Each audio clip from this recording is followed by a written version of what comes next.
Hello students, welcome to my channel.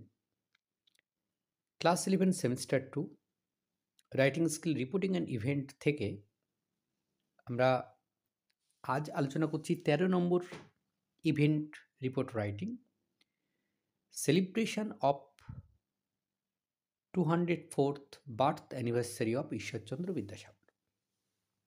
অর্থাৎ ঈশ্বরচন্দ্র বিদ্যাসাগরের 204তম জন্ম শতবার্ষিকী পালন।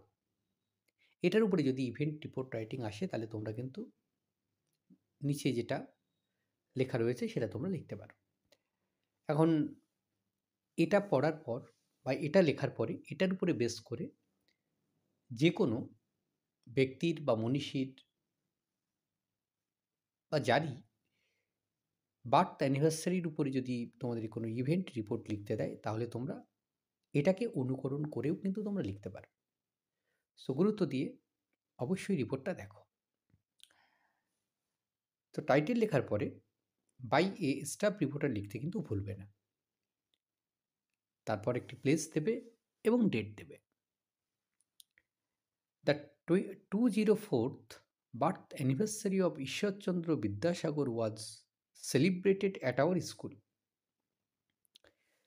যে 204তম জন্মশতবার্ষিকী উদযাপন হলো আমাদের স্কুলে। কার না? ঈশ্বরচন্দ্র বিদ্যাসাগরের। With vibrant decoration and a large turn out of students, guardians and local leaders. মানে খুব সুন্দর করে সব সাজানো হয়েছিল। প্রচুর পরিমাণে ছাত্রছাত্রী, অভিভাবক এবং স্থানীয় নেতারাও কিন্তু এসেছিলেন। The ceremony feature the opening song. এই অনুষ্ঠানটির শুরুতেই একটি গান গাওয়া হয়েছিল, ওই মহামানব আসে, অ্যান্ড রেত লেইং অ্যাট বিদ্যাসাগরস পোর্ট্রেট। রেত মানে হচ্ছে ফুলের মালা। বিদ্যাসাগরের যে পোর্ট্রেট ছিল, যে ছবি ছিল, সেই ছবিতে কিন্তু ফুলের মালা দেওয়া হয়েছিল। Our headmaster highlighted Vidyasagar's contributions. আমাদের যে প্রধান শিক্ষক ছিলেন তিনি কী করলেন?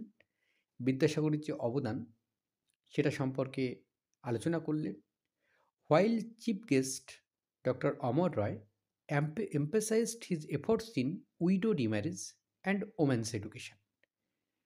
সেখানে আমাদের প্রধান অতিথি ডক্টর অমর রায় তিনি কী করলেন? যে বিদ্যাসাগর তিনি যে বিধবা বিবাহ এবং মহিলাদের শিক্ষার প্রতি তিনি তার যে অবদান আছে সেগুলো নিয়ে কিন্তু তিনি আলোচনা করলেন। The event concluded with a vote of thanks from assistant headmaster Kamal Roy, making it a memorable occasion. যে এই ইভেন্টটি শেষ হয়েছে ধন্যবাদ জ্ঞাপনের মধ্য দিয়ে, যেখানে আমাদের সহকারী প্রধান শিক্ষক কমল রয় তার তিনি ধন্যবাদ জ্ঞাপন করেছেন এবং এই ওকেশনটাকে স্মরণীয় করে রেখেছেন। সো তোমরা এরকমভাবে যে কোনো মনীষীর বার্থ অ্যানিভার্সারি সম্পর্কে লিখতে পারো। শুধুমাত্র তোমাকে যেটা পাল্টে দিতে হবে, নামটা শুধু পাল্টে দিতে হবে, আর তার যে অবদান সম্পর্কে আলোচনা করা হয়েছে, যেমন এখানে বলা হয়েছে widow remarriage and women's education, এরকম যার সম্পর্কে লিখবে তার একটা বা দুটো বিশেষ যে রোল তিনি প্লে করেছেন বা যার জন্যে তিনি বিখ্যাত সেটা সম্পর্কে লিখলেই কিন্তু ব্যাস তুমি যে কোনো ধরনের ব্যক্তির বার্থ অ্যানিভার্সারি সম্পর্কে লিখে ফেলতে পারবে। ধন্যবাদ সকলকে, দেখা হচ্ছে পরের ভিডিওতে।